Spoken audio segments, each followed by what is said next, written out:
Hello, everybody, and welcome back to another episode of At the Movies with William Fletcher. As per usual, I am your host, William Fletcher, and I am joined this week by Mr. Harry Jobson. I'm back again. And this week, last week's episode, we talked about Good Will Hunting because there was there was no movies out to talk about, so there wasn't really much to discuss. Who was that Anaconda movie? This week we are here to talk about basically we're talking about Sam Raimi this week because he has a new film coming out called Send Help, which is out this week when this episode goes out. I have talked about Sam Raimi before in the past. I've done the Evil Dead films, we've done the Spider-Man films he did, so we will touch on those again because they are like big parts of the career. But this is going to be a very general Sam Raimi discussion, rather than we're not gonna try and put like too much of a structure on it, just because if it would go like too long, I feel like if we did. So it's gonna be very general what we talk about this week. But to just sort of lay my cards out on the table, I'm a very big fan of Sam Raimi. I like what he does.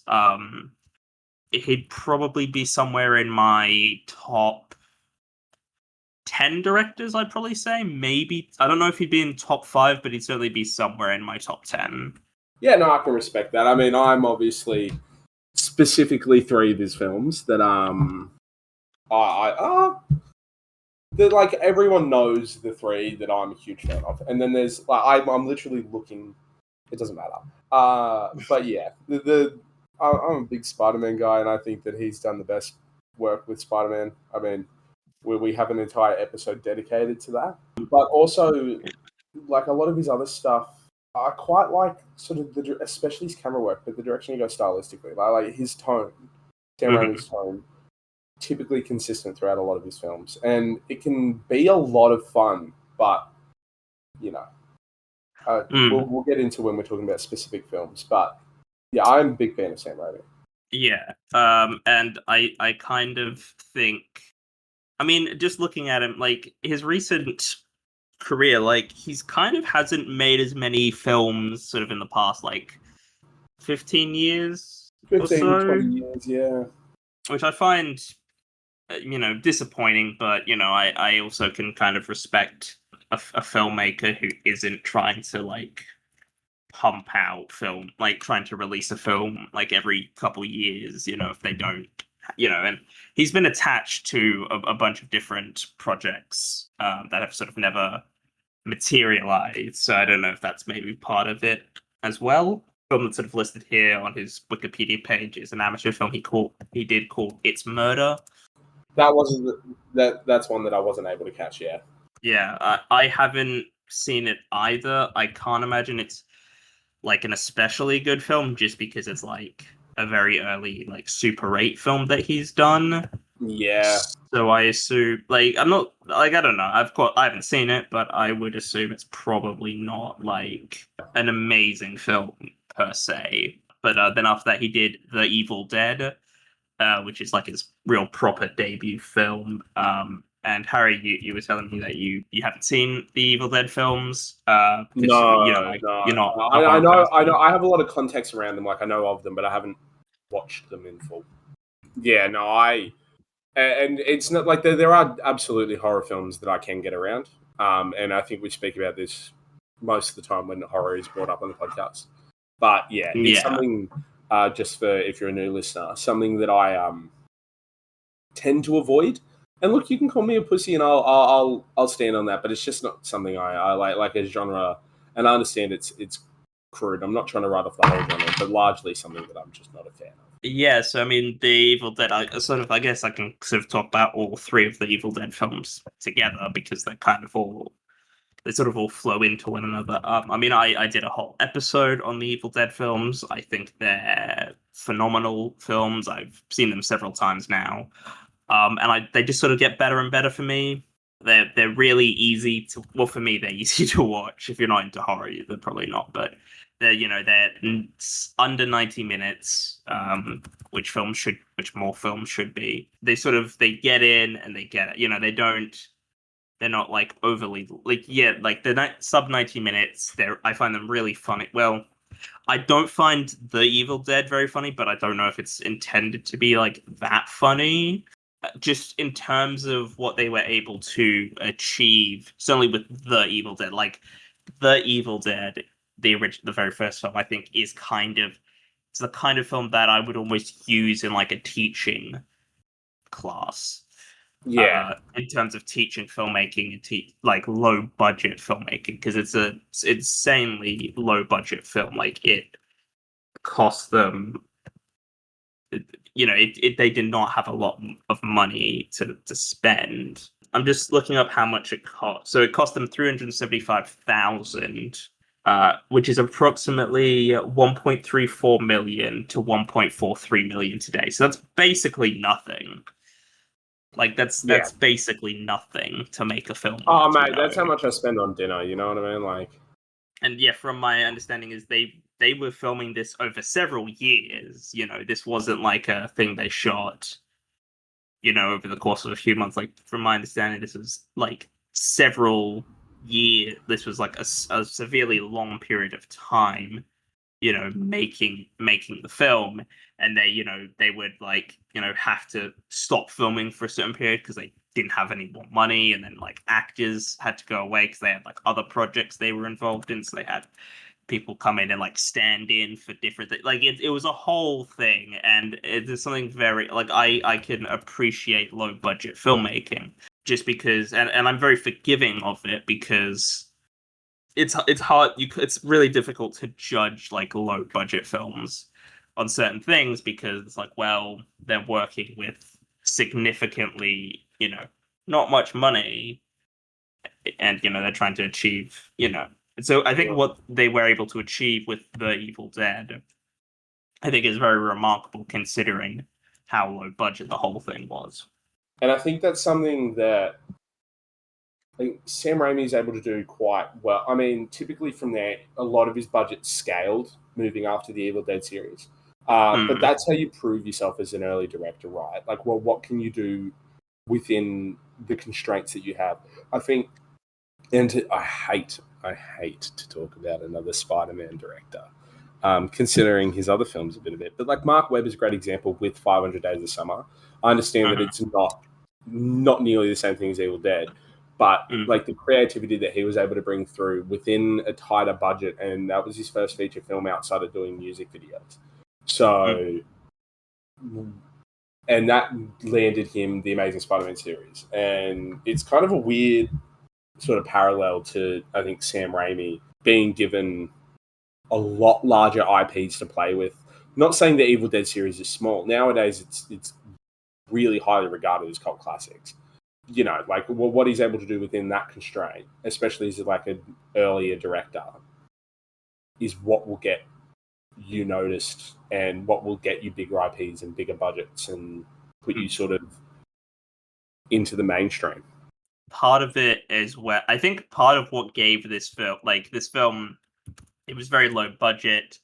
I'm just reading here that they basically made a short film, which is like a proof of concept that like this is what we want to make. So they got money from that, and then Stephen King, he saw the film and then he was gave it very positive rave reviews, and that gave it like a bigger release, and it was acquired by like a studio to get like a proper release. So I mean, but that's pretty good Yeah, going to get the endorsement of Stephen King for a film, for something they've made.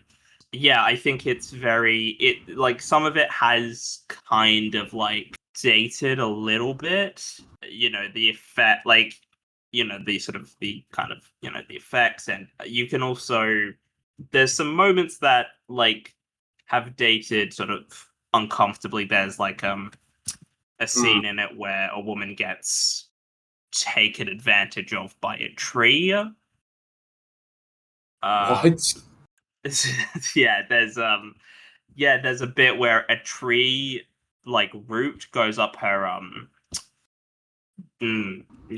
yeah, no, it's very unpleasant, And I mean, I don't think it's like it's definitely played as unpleasant. It's not meant to be Yeah. like it's played, but Sam Raimi has subsequently said that he does regret doing that, and he doesn't stand by it. So he has the self awareness to be like, this isn't because it is like the first time I watched it, that was a bit of a stumbling block for me. I was like, oh, that's not great. I would definitely not have done that. But I think it's still like the film beyond that. I think is pretty. It's good. I think it's a very. I mean, scary. Yeah. I'm not like that scared by films often. I don't know. I just don't get scared by films that often, and I think it is like a legitimately because I think Evil Dead 2 and Army of Darkness kind of lose that. But those are more on the comedy side than the horror side. So I think the Evil Dead is. I mean, it's very firmly a horror film. There's not really any comedy to it, which is sort of interesting because Sam Raimi is very known for his, you know, comedy. And I mean, I think Evil Dead 2 is my favorite of the Evil Dead films. I think it's really funny. There's some amazing moments in it. Like, I mean, Ash, he gets a chainsaw. He has to cut his own hand off because Right. it's been like infected, and so he gets the chainsaw arm, which is just great. Which is a real trope of lots of films do that where a character they lose a limb and they just sort of install a weapon of some kind on the end of it. And there's great again, and the effects. I genuinely think the effects across all three of the films actually do look very good. Um, and I think there's just something about low budget filmmaking that I can just get a lot out of. Because like, oh, I could maybe make something like this. This isn't like requiring much money. That leads into Army of Darkness, which is a complete and utter left field turn because it's a time travel, and Ash is sent back in time to the medieval ages, which I just think is, frankly, a great idea because it's so out of nowhere. It doesn't it's such a crazy, arguably stupid idea for a film, but they just I kind of do. roll with it. Because I have heard a bit about them. I know that the first two films with the Evil Dead and Evil Dead 2, they both Mm. take place at like a cabin where they watch a film that releases spirits. They go to yeah. I mean, in Evil Dead 2 is arguably kind of just the first film again. They go to a cabin in the woods. I mean, it's basically the originator of that sort of concept. But I mean, in the first film, it's Ash and I think four of his friends. In the sequel, it's just him and his girlfriend. And in it, like it is basic. Like they find like a tape basically of like some Like a scientists kind of VHS, talking. yeah. Yeah, talking at a tape, and they find the Necronomicon in the Book of the Dead. The Evil Dead. It takes place over, I think, basically just one night. Evil Dead 2, I think, is because like there's day because in the second one, Ash tries to leave. Like he tries to leave and he can't. So like there's like the first night, and then and then there's day and he tries to leave during the day and he can't. The bridge has been This is like a bridge that he had to go across to get to where he is. And then there's sort of the second night, and then he goes, traveling through time. I mean, that's how he ends Evil Dead 2, is he is thrown back in time to the medieval ages, which is, I mean, it's an insane idea, but it's also a fucking brilliant idea because it doesn't make sense. Like in the sense of there's been no setup for time travel at all. There's been no like indication that time travel is like a thing. He just gets thrown back in time, and I do really like that.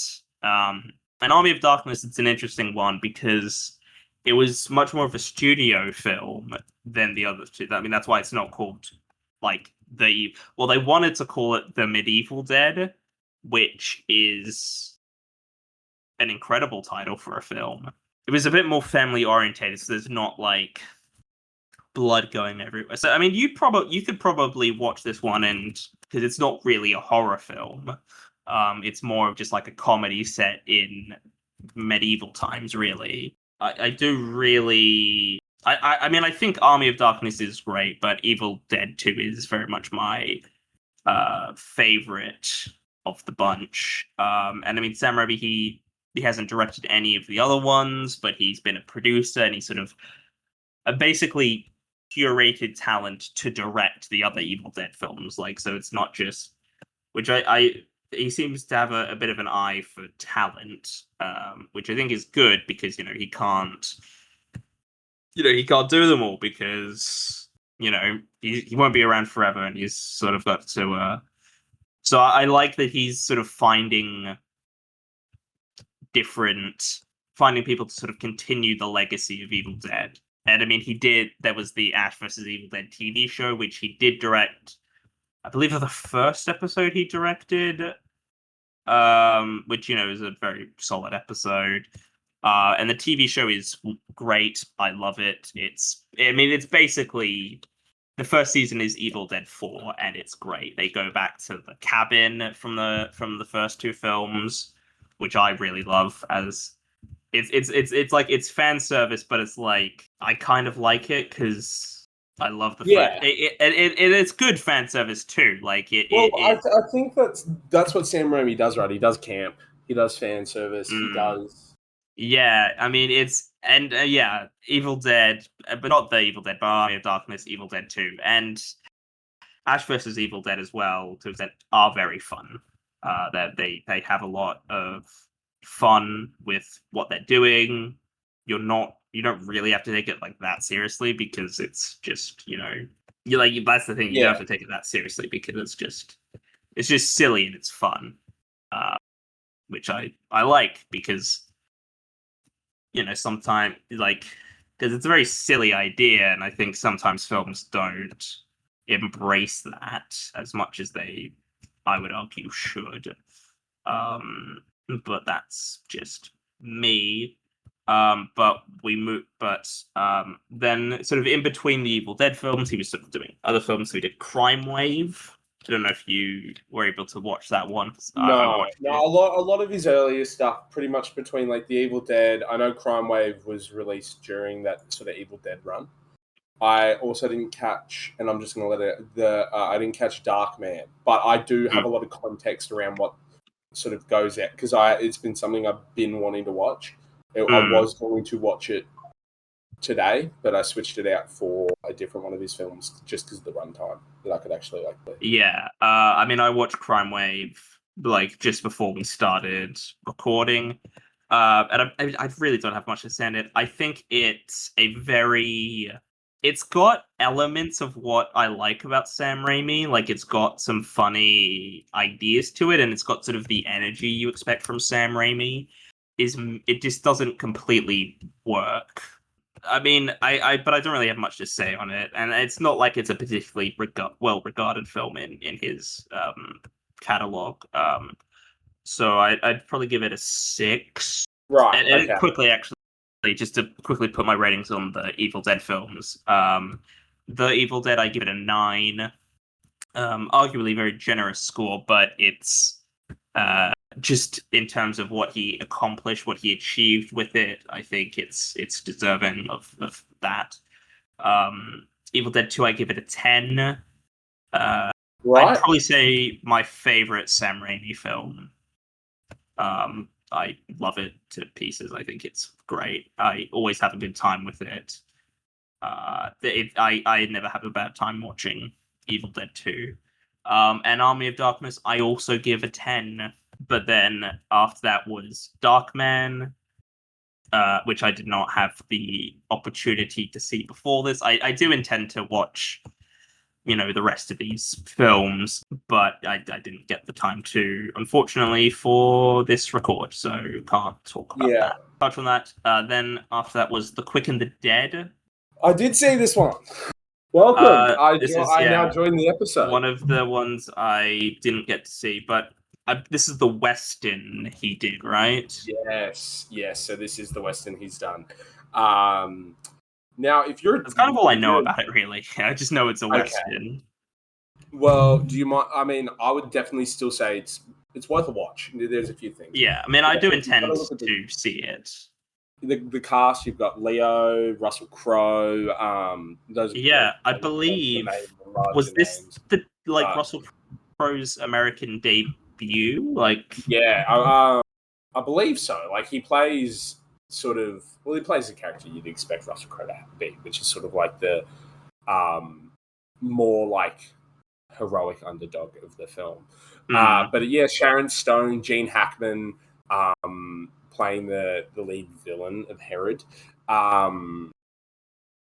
Keith David as well plays a large role. But the concept of the film, I love Keith David.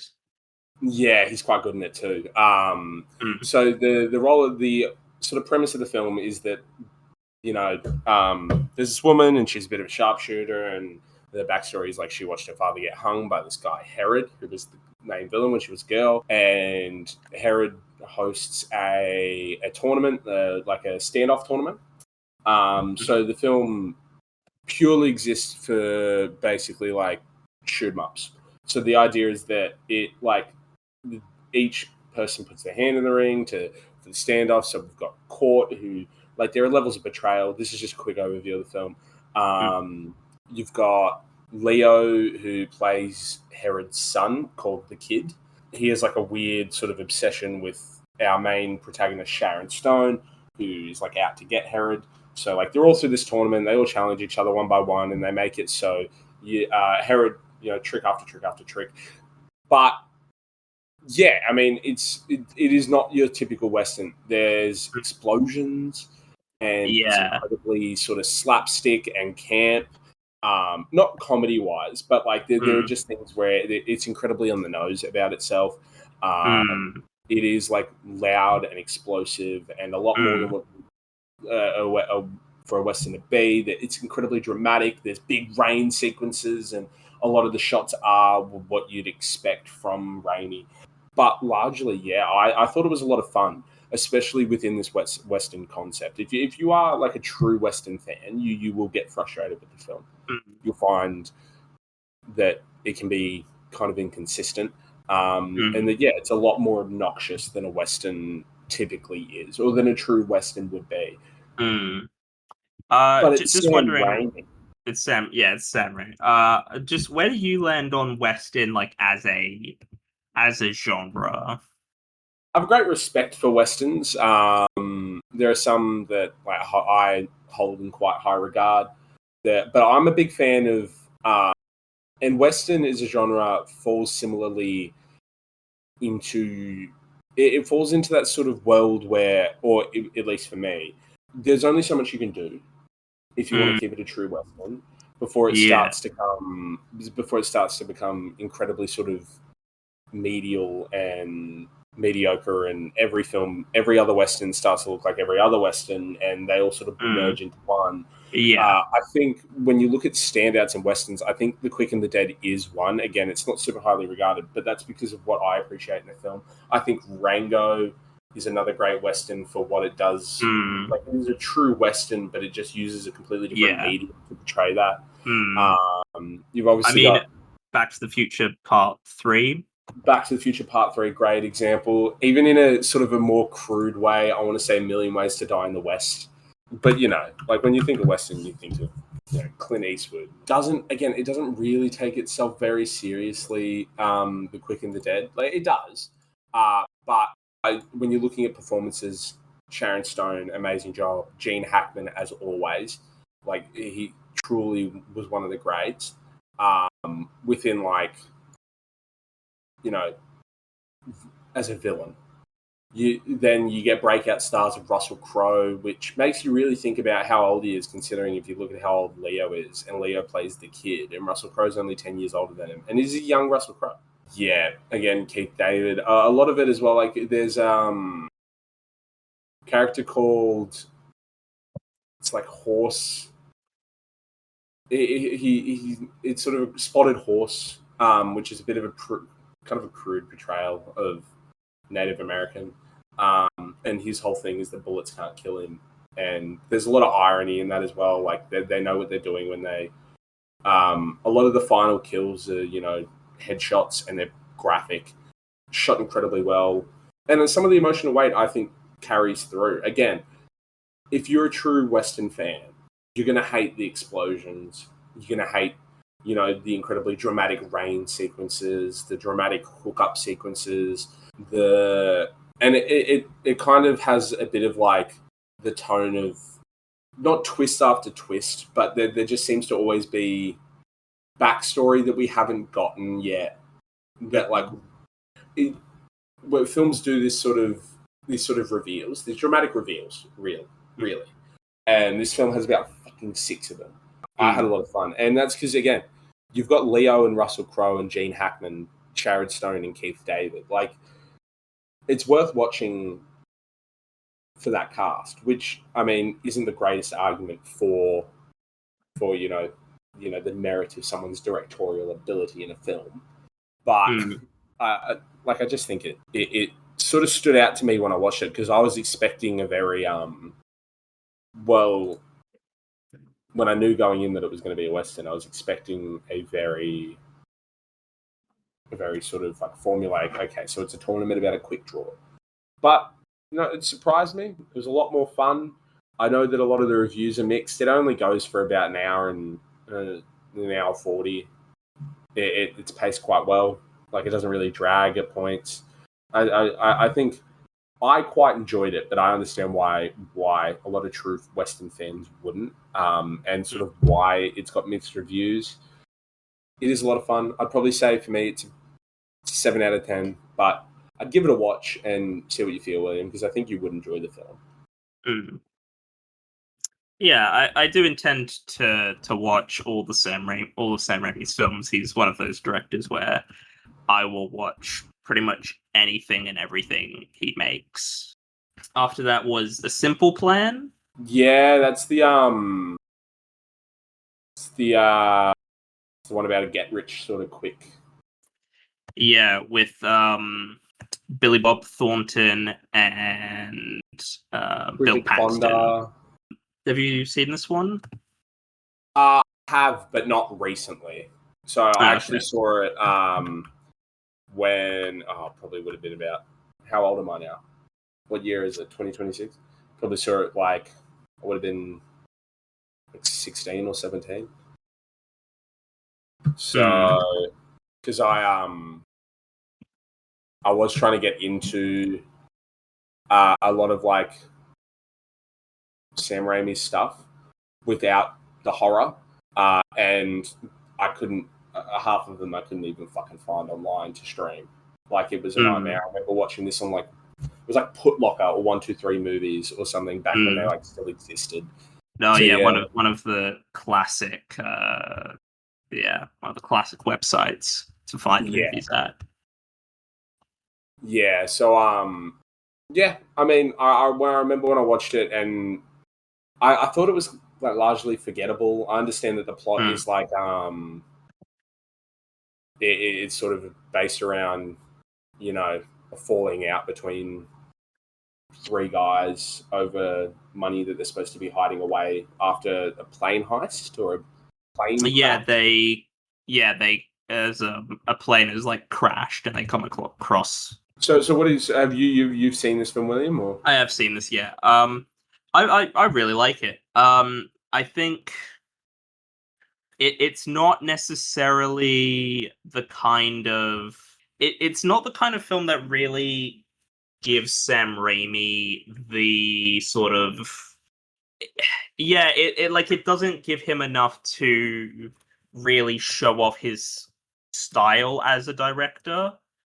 I did notice that when I watched it. I didn't really feel like any of these identity come through.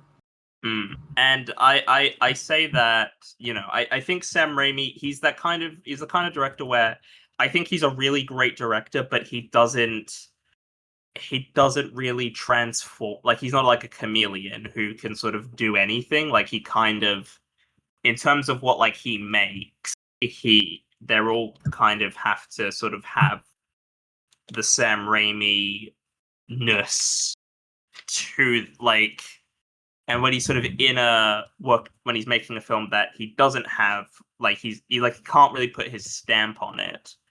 And I say this, I think he's a very good director, but he kind of needs to be in the right sort of Space, in the right space, yeah. To truly get what like makes Sam Raimi. But I do really like this film, and I think it's down to the performances and the script more than anything. I think Bill Paxton, I've always found myself fairly unimpressed by Bill Paxton as an actor. I've never I think he's fine, but I've never seen a performance from him where I've thought, oh, that's a great performance. I've always sort of just thought he's fine, and I think this is probably his best performance I've seen him give. I think he works really well, but I think the real standout for me is Billy Bob Thornton, Oh who yeah. I think is a fantastic actor, who was in fact Oscar nominated for this film for Best Supporting Actor, and the script was also nominated for Best Adapted Screenplay. The sort of dimmer brother of I like Billy Bob Thornton is one of these actors where you'll see him in a lot, like he's in just a lot, but like very rarely can you catch his full range, like kind of, not I mean, really. yeah, but I do really like A Simple Plan. It's kind of the concept that I like. I like films and stories where we just find some normal people, just regular ass people, and they just get into a bad situation. Yeah, I love they that. find their way into something, and they kind of get. I really like that as just like a general concept. I mean, Fargo, the TV show, does that. I think it's a really really solid film. I think, but yeah, that's not necessarily down to the Sam Raimi direction. It's more down to the script and the performances, which I guess good performances do come from a good director. Yeah, like that, a good director can bring out a great performance in a lot of actors, but mm, yeah, I mean, I don't think, and obviously, I mean, I wasn't there on the during the production of the film, but it doesn't really feel like Sam Raimi. Like there's nothing yeah, in it this it film doesn't. that If I has didn't the know, tone that yeah, he typically brings to almost every other film he's ever made. yeah, if I didn't know, I wouldn't say, "Oh, that's a Sam Raimi film," because it just doesn't have the Sam Raimi personality. Um, Yeah, but not to say that it's badly directed. It's just like it doesn't have like crazy fucking camera work that doing three fucking the cameras like rotating in minute like doesn't have anything like that. But it also, I guess, it doesn't require that. It's not that kind of film where it would need like, oh, it needs to have this insane cinematography in it. But it just it feels a bit lacking in the Sam Raimi personality. But I mean, I still really like it. I give it a very solid 8 out of 10. I really like it. mm. Yeah. I thought, look, the idea that people come across this plane crash, we're a regular sort of group of people, each with their own sort of motivations and goals, and they get their hands on quite a sum of millions of dollars. It's a great concept because I think that we're so accustomed to our protagonists being like not normal. They're not going to be a John and Jane Doe. They're always going to have Mm, some sort of special ability or have some unique quality that makes them fit for whatever situation they're about to well, whatever the film is centering.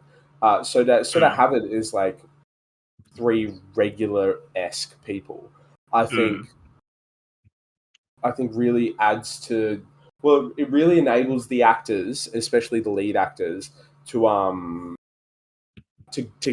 for lack of a better term, to get into their bag work with this, like to really mm, sort of become these characters. I think another great example of a film like this is 12 Angry Men, where it is quite literally just like a men, like that is more sort of discussive, but it's just about men and sort of how each person can have different motivations. And they're motivations that all make, they're not necessarily all sympathetic motivations, like you don't necessarily. But they're realistic. But they're realistic, and they work, like they make sense. Like, oh yeah, that's a fair enough motivation for a character to have. They feel like people. Yeah, and I felt the same a lot with The Simple Plan as well. I gave it a 7 out of 10, and that's largely because that's fair. Yeah, look, I think that it again, and I do this every single time we talk about a film, but the pacing is just like it can just. Pacing is important. Pacing matters. Yeah, and it's about a 2-hour film, and there are times where it can just feel quite slow. Yeah, look, in a generation that has become addicted to Instagram Reels and anything over a minute is asking for a lot. Look, I don't agree with that when it comes to cinema. I think if you can't sit down and watch a film for 2 hours, then you need to fix your fucking brain. You need to condition yourself to be able to like. What do you think of the people who watch films in like parts on TikTok? They watch there's like 100 part, like it was split to 100 parts, and they're watching it on fucking TikTok. Yeah, I know. Well, I've got a lot of friends that will watch like full episodes of shows on TikTok and then use that. But then we'll also then go, okay, I'm gonna start watching the series now because I've seen that. To be honest, that's what happened with me with Suits. I was scrolling through Reels and I kept getting different clips of the show Suits, and it convinced me to go, okay, this is worth watching this series. Yeah, no, I do get stuff like that where I'm like, oh, okay, this is like, I see a clip for a show and I'm like, oh, I really should watch that show because I just keep getting recommended to watch it. Like I get that, and you'll find that clip engaging, and you'll go, okay, now I'm invested. But we move on to For Love of the Game. This is one where I did actually really try to find a way to watch it, and I ended up resorting to watching it. There's like a YouTube playlist of like 4-minute clips across the 34 4-minute clips to make up the entire movie, and I gave up because it's just an insane way to try to watch a movie. Yeah, no, I've heard I've heard really good things about, especially the ending sequence. I haven't seen it. All I really know is it's a baseball film. Yeah, and I'm sure baseball diehards. Kevin Costner in it as the lead. The Gift. Yeah, I didn't catch that one. I did not see that one either, so we'll just move on from that one. And then the next 3, it's a series. It's the Spider-Man trilogy that Sam Raimi did. We'll be quick because we did a whole episode on these. We did a whole episode on it, yes. But my opinions have slightly changed on... Oh, yay. All right, we'll do a little bit of a chat because I love these movies. All right. Yeah, I mean, to just very quickly give my history on these films, these are childhood favorites of mine. I have so many memories associated with watching them. I've seen them so many times, and I love them all. Yes, I like Spider-Man 3. I don't give a fuck. It's good, actually. People just don't get it, which is a very pretentious thing to say. But honestly, thank you. Because I think people genuinely don't get what that Spider-Man 3 is meant to be funny. Like a lot of, like, well, people don't understand that fucking this film was ripped from Sam's hands. Ripped. He had a great film in mind. It was going to have Mysterio and Sandman, and that was it. That was going to be it. He did not give a fuck about Venom. He had wanted nothing to do with Venom, and the studio was like, if you don't put Venom in this movie, we're not going to make this fucking movie. You're going to put Venom in the movie because we're not going to let you make the movie. Don't put Venom in it. And he didn't want to put Venom in it. He doesn't like Venom as a character. He finds the symbiote is like incredibly bland and basic, which is true. Not dynamic really at all. And he was like, and the studio said back to him, I know, because I've man, I've been trying to justify this film my entire life, and the kids want Venom. And to be honest, I went, okay, well, for the characters that I wanted in this film, ideally, realistically, the Sandman, he's going to give that the most emotional weight, which it has. Because, like, look, we could talk about Spider-Man 1 and 2, but we know they're great. Spider-Man 1, great introduction to the character. Look, some of the scene, like the CGI didn't age the best, I'm not gonna lie. The swinging still feels amazing, but when you the scene where like the Green Goblin blows up the people on the balcony and they turn into skeletons is just fucking hilarious to me. And it's not supposed to be funny; it just looks bad. What? Nah, it's fucking sick. That looks real.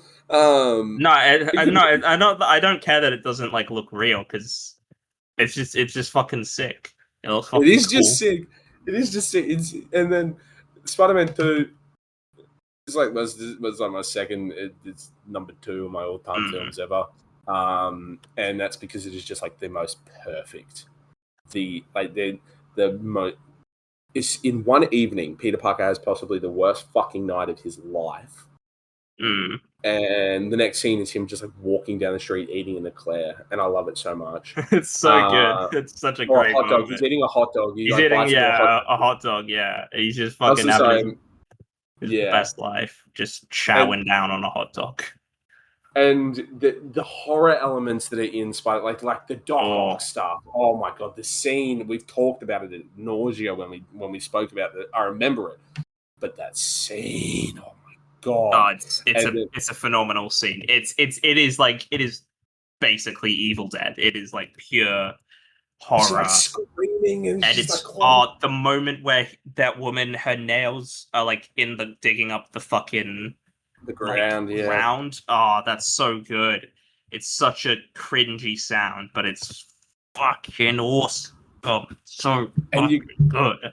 And the silhouette, and it's like it's real. It's actually mechanical. It's not CG. It's puppeted. It's real. Yeah, which is a slight problem with No Way Home because it's not actually real on that. Yeah, I know. But yeah, I love the like they give personality to those arms. Like they are not like they give them all personality. I feel like this is going to be controversial to say now, but I think I prefer Spider-Man 1 to Spider-Man 2. Yeah, look, William. I don't want to walk out on the podcast. No, I'm joking. I rewatched them both at the cinema last year, beginning of last year. Yeah. Because I was like, I have to. These movies mean so much to me. I kind of have to see them in the cinema because I don't know if I ever have. I don't think I would have seen them. I don't think I was told. I definitely would have seen the first one because I wasn't alive when the first one came out. But I had to see them in the cinema. I didn't get to see Spider-Man 3, unfortunately, in the cinema. I would have liked to, but I think Spider-Man 1 is great. And I mean, I still love Spider-Man 2. I mean, I've got here on my desk here, you can't see this, Harry, but I've got Lego recently released a set of the train sequence. And I have that on my desk now because it's one of the best action sequences I can think of. Like I'm looking at it right now on my desk. I've got the train car. There's Spider-Man on the front with the 2 webs out, so you can hold onto the bit. Which I mean, that train sequence is just it's phenomenal filmmaking, like action filmmaking. Yes, and it's got like it's been memed to fucking death, that sequence. Like people go like, especially lately, where it's like me hurtling towards this one thing and me trying to like stop I don't know. There's some template, but like I love it. Oh man, that's pure Spider-Man, and he's Joey Diaz. If you want to get them, you got to get through me. And I'm like, yes. And they all keep his secret. And it's such a beautiful New Yorker moment. Yeah, and I mean, Spider-Man 1 has that where they're like all just chucking shit at Green Goblin as he's like, fucking trying to kill Peter. which again I think is just great because these are such. Because I'm so fucking sick and tired of fucking superhero films that like, oh, we need to be dark, we need to be gritty, we need to be serious, blah blah blah. It's like, why? Why can't we just have fun? Why can't we just have an upbeat film? And I mean, that is what Sam Raimi Spider-Man films are. They are upbeat. They're I think heartwarming. They're just everything. They just make you feel good. I actually That's watched just what they do. I actually watched Spider-Man, the first Spider-Man, not too long ago. I was in a hotel in the Gold Coast, and it was playing on free-to-air TV, and on this like tiny little TV in this just the shittiest little hotel room you've ever seen. Me and my friend, we just sat there and watched it while we waited for our other friends to arrive, and we ended up catching like the entire film. And oh my god, if like I think, look, my favorite part of Spider-Man 2 is the like as much as I love Doc Ock as a character and Alfred Molina and how amazing of a villain he is. I think Spider-Man's best villain is Willem Dafoe's Green Goblin. They ever put to screen his best villain. When you look at it is a coin flip between him and Molina, but there's just something that Willem Dafoe brings to Norman Oh, Osborn that he's just he is one of he's my favorite scenes in any film is the scene where he's talking to himself in the mirror. coward. Yeah. That is just one of the. It's such an incredible scene. Willem Dafoe is a remarkable actor, and he is remarkable in that role. I don't blame you for liking like Spider-Man 1 more. I think Spider-Man 2 the strongest part. Not only is it Alfred Molina, but I think sort of the focus on Peter Parker's development, like yeah, his sort of his crash, his fall, and his rise, and sort of like how he like uses himself to like the lessons he learned himself in that film to help Doc Ock, like sort of realize at the end of that film. I think that ending sequence is so powerful because it's about Peter and MJ and more about Peter, but I just don't think it holds a candle to the first one's ending sequence with the discussion on the top of the roof between Norman Osborn and Peter Parker, and he just like leans on the glass, and he just sort of chats to him as he's like leaning on the glass, like we're not so different, you and I, and Yeah, like right before this, and it's almost like quiet. It's just sort of a discussion, but after a huge fight between these two dudes. He is far more iconic than I think Alfred Molina. Like in that, like, and the reason I'm putting the two is because yeah, I think the Sandman is great, but he's more of a victim throughout the entire third film, and realistically, the main villain is Peter himself, which I think is one incredibly dynamic in the third film, but two so funny. Like Sam Raimi was like, okay, if I have to put Venom in it, I'm just going to milk this for just like the best sequences with Peter's character. when he's dancing down the fucking street, Oh just my fucking god! throwing finger Yeah. guns up, and like people don't seem to think that's like it's clearly funny on purpose. Yeah, it's supposed to be, and it's camp, and it's Sam Raimi, and that's what it's supposed to be. Like he reached into his bag for that. Whereas I Yeah, think that and it's such a great sequence because it is funny and it's meant to be funny. Like people, and it comes because we're across not so like, and it's the thing still getting is it, memed, and it was 20 years ago. and also like you're not meant to think Peter is cool in that. Like he's not meant to be a cool guy. But yeah, I love these films. I will forever be upset we didn't get a Spider-Man 4. Oh, I've watched video essay after video essay. I've read article after article about it. I know what it was going to be, and it looked great. You know? I will re-rate Spider-Man 1 because I'm bumping that up to a 9. I had it down as an 8 before, but I've bumped it up to a 9. And I gave Spider-Man 2 a 9, and Spider-Man 3 is a 7. I think Spider-Man 2 was a 10 to me. Um,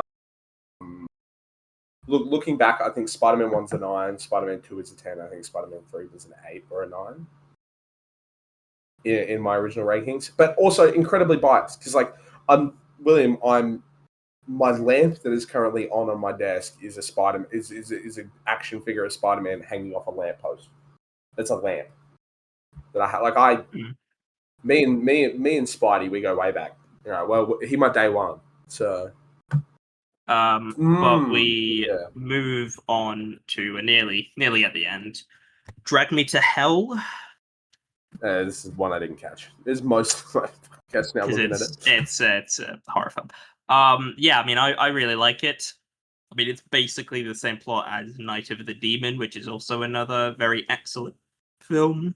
It's basically, I mean, you're aware of like The Ring and stuff, right? Where people they watch Yeah, like yeah, well, it's religious not like based. Yeah. Or like yeah, when where they they watch a someone clip gets like a on TV. curse put on them and they like are being Yeah. hunted by the yeah. I mean, that's not what this like. It's not a videotape, but the main character she gets a curse put on her basically, and I think it's very good. It's got some very effective horror in it because it feels like Sam Raimi hadn't really been doing horror since like Evil Dead 2, honestly. Like Yeah. the last real horror was probably Evil Dead 2, honestly. Which is weird because he feels like he's very known for horror, but he hasn't actually done that much horror.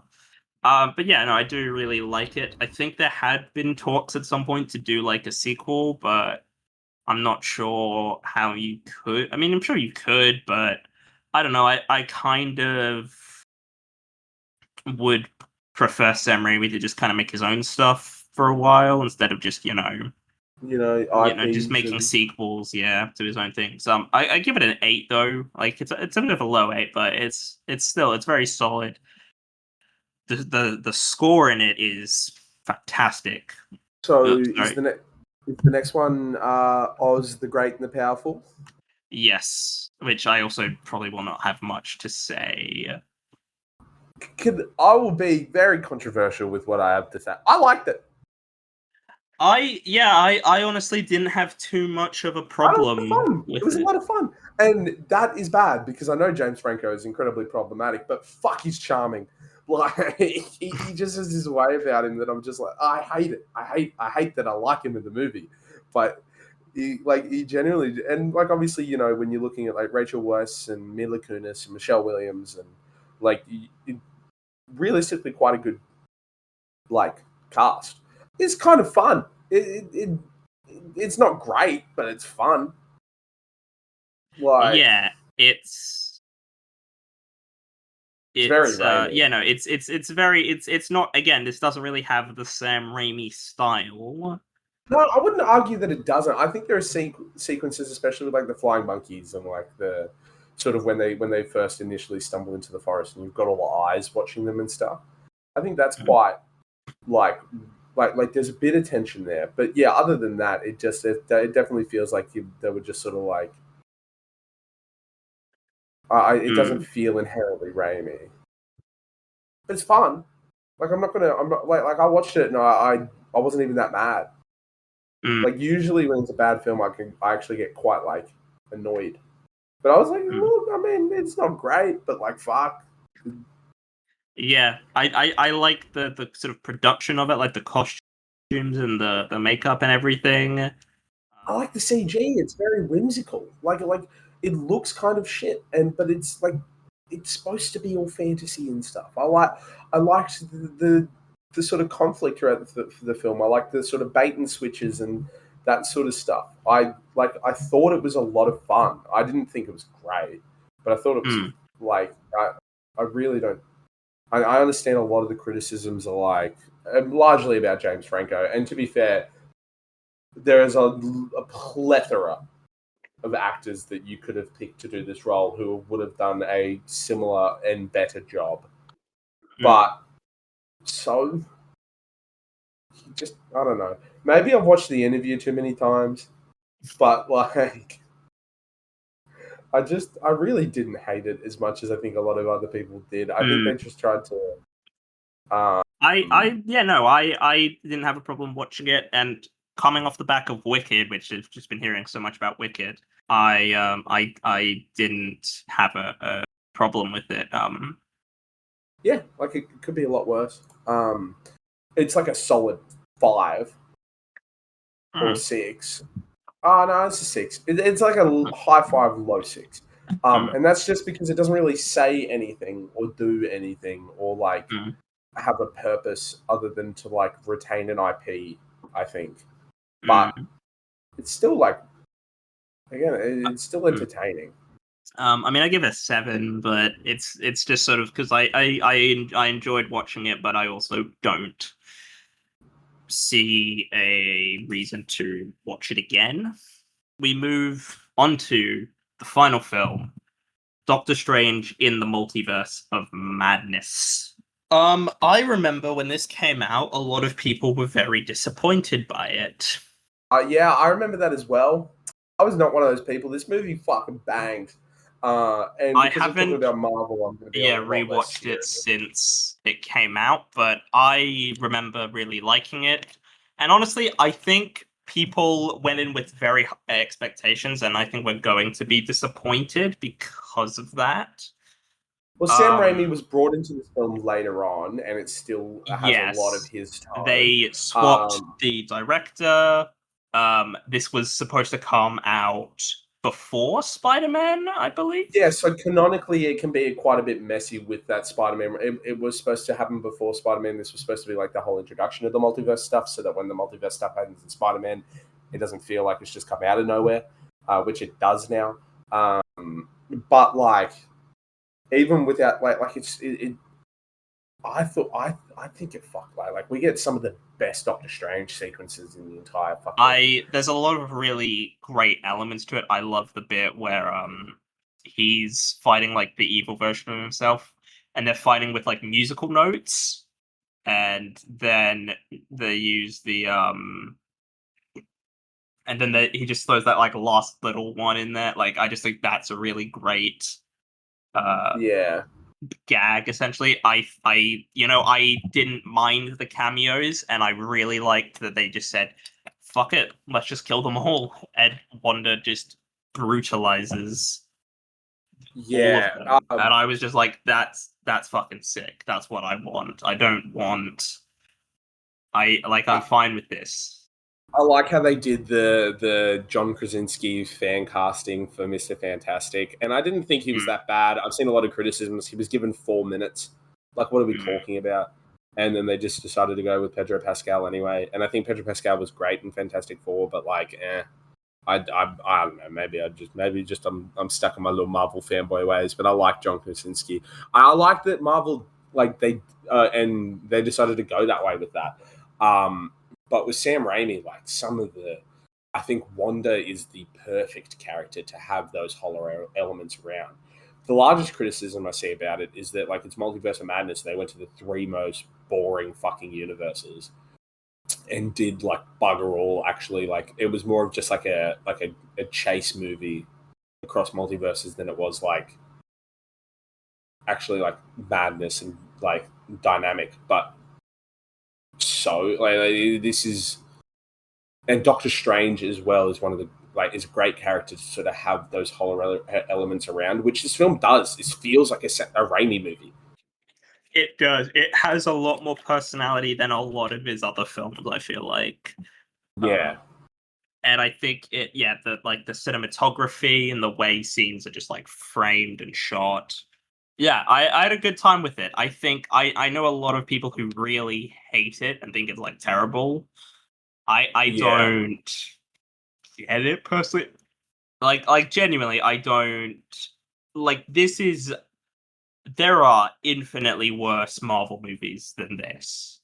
yeah. And I can understand a lot of but I understand it came out in a time where it needed to be like more coherent than it was. It came out in a time where it needed to have a bit more direction than it was.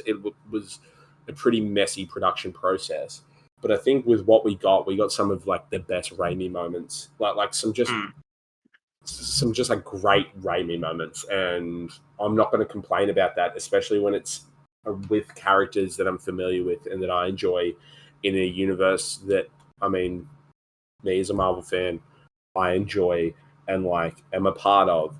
I didn't have to Mm. like do a whole lot of investing. It's a sequel into a series, and we still get some of like. I really hope this doesn't write Raimi off doing these sort of level of IPs because Mm. God, I'd love to see him somewhere in like James Gunn's Yeah, DCE. What? I think there were rumors for a period of time that he was being asked to come in and do the next Avengers film. I didn't hear those rumors, but far out that'd be cool, wouldn't it? I think because it's the Russo brothers doing it now. Yeah, which like if it's not broke, don't fix it. No, well, because they were gonna get the guy who did Shang-Chi to direct the first Avenger of like this two-part Avengers thing, Which is a great film, Shang-Chi, by the way. But and then I remember they were gonna. Sean Levy was in consideration to do it, which I think would yeah, not have worked. But I think he was busy with his Star Wars, and then I they think just went back to Russo's. And frankly, I would have loved to see Sam Raimi do it. Because as much as I love No Way Home, I do just want to see Sam Raimi direct Tobey's Spider-Man again. Like I want that. I mean, I would have loved if they brought. Honestly, I would not have hated if they brought Sam Raimi back to do a different. Like if they had brought him back to do Tom's film. Like genuinely, I actually would not have been like.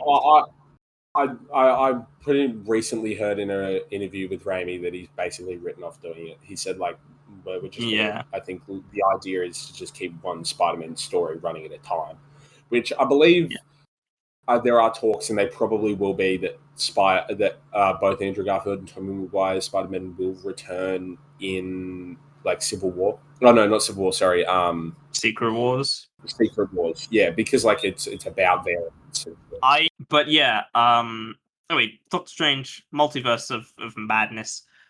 Genuinely though, I don't see the problems with it. I think it's messy in places. Like, don't get me wrong. It look, at a certain point, it's hard to be like that.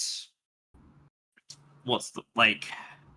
Look, this was made during a pandemic. Okay, like I kind of am happy to give them a bit of.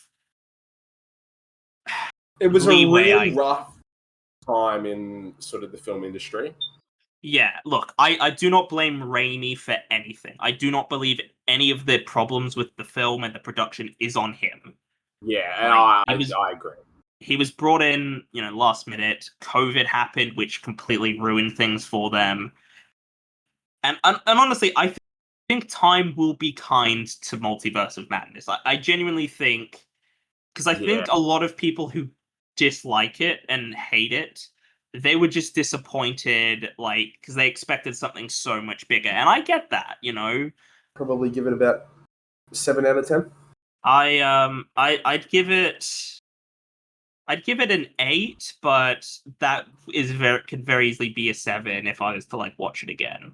But that's all the film Sam Raimi has made so far. We are tying this into the release of Send Help, which is out this week. I mean, do you know what this is, Harry? Do you know much about it?